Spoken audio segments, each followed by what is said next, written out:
ዘላቂ ለሆነ ልማት የሰው ሀብት ወሳኝ ነው። ይህንን ለማድረግም በስልጤ ዞን በትምህርቱ ዘርፍ የተለያዩ ተግባራት ተከናውኗል። ባለፉት የለውጥ ዓመታትም በትምህርት ዘርፍ ከፍተኛ መነቃቃት መፈጠሩን የዞኑ ዋና አስተዳዳሪ አቶ ዘይኔ ቢልካ ተናግረዋል። በዞናችን መላውን ህብረተሰብ በማነቃነቅ የትምህርት ቤቶችን ደረጃ ለማሻሻል የትምህርት ተደራሽነትን ለማረጋገጥ ትልቅ አስተዋጽኦ አድርጓል። በተለይ ለቅድመ መደበኛ ትምህርት የተሰጠው ትኩረት ትልቅ ስለነበረ ከፍተኛ መለቃቃት ፈጥሯል። በዚህም ወደ 218 ቅድመ መደበኛ ትምህርት ቤቶች አዲስ ሰርተናል። በእነዚህ የለውጥ ዓመታት 22 አንደኛ ደረጃ ትምህርት ቤቶች ተሰርተዋል።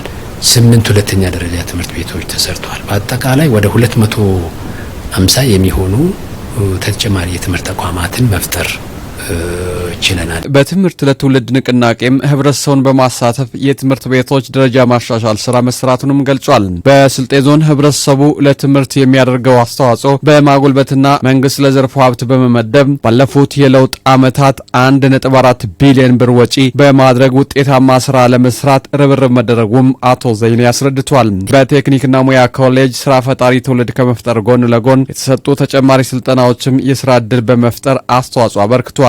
ያና ቴክኒኮች የውጭ ሀገር የስራ ስልጠናና ሰርቲፊኬሽን ሲኦሲ በማግኘት በውጭ ሀገር የስራ ስምሪት የስራ ዕድል ማግኘት የሚችሉበት ሁኔታ ተፈጥሯል።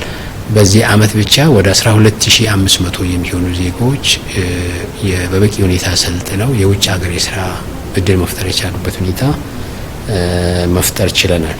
የመደመር መንግስት ሰው ተኮር መሆኑን የተናገሩት አቶ ዘይኔ በዞኑ የሚገኙ ጤና ተቋማት በአዲስ መልክ በማደራጀት ውጤታማ ስራ ተሰርቷል ብለዋል። በዞናችን ወደ 172 የጤና ኬላዎች አሉ። ወደ 35 ጤና ጣቢያዎች፣ 4 የመጀመሪያ ደረጃ ሆስፒታልና አንድ ኮምፕሬሄንሲቭ ስፔሻላይዝድ ሆስፒታል አለ።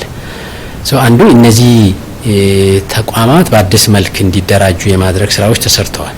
አንድ የቂልጦ ሆስፒታል ለረጅም ጊዜ ግንባታ ተጓቶ የነበረ ነው። ይሄ ግንባታ እንዲጠናቀቅ በማድረግ በተለይ አዲሱ ክልል ከፍተኛ ርብርብ አድርጓል። ከዛ በኋላ ደግሞ በህብረተሰብ የተሟላ እቃ ግብዓት በማሟላት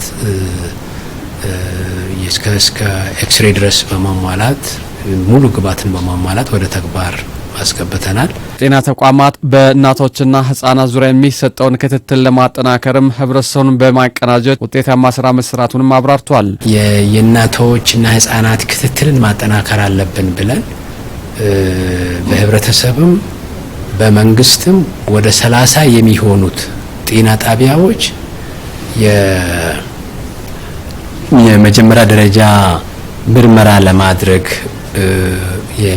የሚያስችላቸውን በተለይ ለእናቶችና ህጻናት አልትራሳውንድ አገልግሎት ማግኘት የሚችሉበት ሁኔታን እየሰራ ነው። ስራ ላብነት የሚጠቀስ ነው። ሁሉም ዜጎች በቂ የሆነ የጤና አገልግሎት እንዲያገኙም ባለፉት የለውጥ ዓመታት የተሰራው ስራ ውጤታማ እንደነበረም አስተዳዳሪው ተናግሯል። 100% በዚህ የማጤማ አገልግሎት ተጠቃሚ እንዲሆኑ አድርገናል። በዚህ ለማይችሉ የዜጎቻችን ድጋፍ የምናደርግበት ባለሀብቶችን አጋሮችን በማስተባበር ወደ 42000 የሚሆኑ የህብረተሰብ ክፍል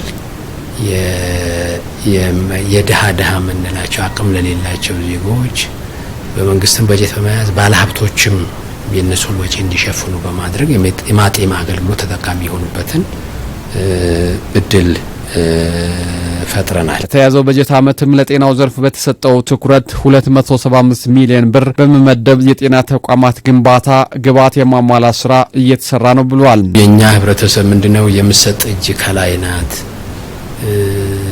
ሁሌ መንግስትን የምንጠብቅ ከሆነ ልማታችን ሊፋጠን አይችልም። ፍላጎቶቻችን ልናረካ አንችልም።